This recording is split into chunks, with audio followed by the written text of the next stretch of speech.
Rajkot marketing યાર્ડમાં આજે વિવિધ કૃષિ પેદાશોની જોરદાર આવક નોંધાઈ હતી. મગફળી, ડુંગળી, ઘઉં, કપાસ, એરંડા, લસણ, મેથી અને લીંબુ સહિતના પાકોમાં સારો વેપાર થયો હતો. રાજકોટ માર્કેટિંગ યાર્ડમાં આજે કૃષિ પેદાશોની મોટી આવક સાથે વેપારી ગતિશીલ રહ્યા હતા. સૌરાષ્ટ્રના વિવિધ વિસ્તારોમાંથી ખેડૂતો પોતાની ઉપજ લઈને યાર્ડ પહોંચ્યા હતા, જેના કારણે યાર્ડમાં દિવસભર ખરીદી વેચાણની ચહલપહલ જોવા મળી હતી. આજે માર્કેટિંગ યાર્ડમાં ઘઉંની સૌથી વધુ 5,000 ક્વિન્ટલ આવક નોંધાઈ હતી.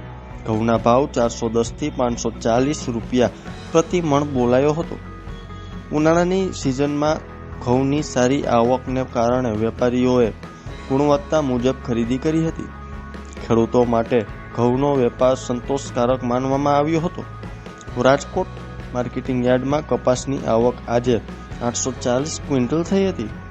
કપાસના ભાવ 1,575 થી 1,961 રૂપિયા પ્રતિ મણ સુધી બોલાયો હતો.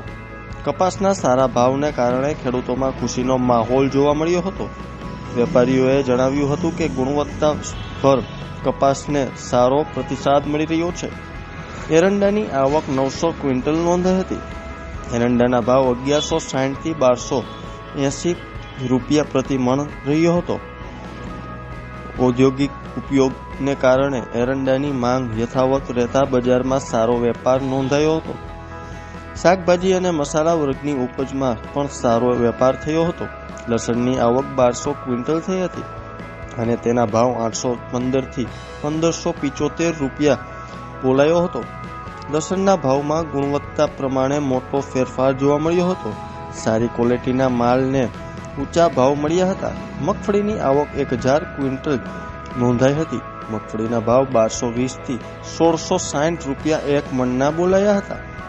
મેથીની આવક 350 ક્વિન્ટલ નોંધાઈ હતી. મેથીનો ભાવ 1,111 થી 1,860 રૂપિયા પ્રતિ મણ રહ્યો હતો. વેપારીઓનું જણાવ્યું હતું કે મેથીની માંગ સ્થિર રહેતા સારા ભાવ મળી રહ્યા છે. આજના બજારમાં સૌથી વધુ ચર્ચા લીંબુના ભાવોની થઈ રહી છે. લીંબુની આવક 421 ક્વિન્ટલ થઈ હતી, જ્યારે તેના ભાવ 2,031 થી 4,028 રૂપિયા પ્રતિ મણ સુધી પહોંચ્યો હતો.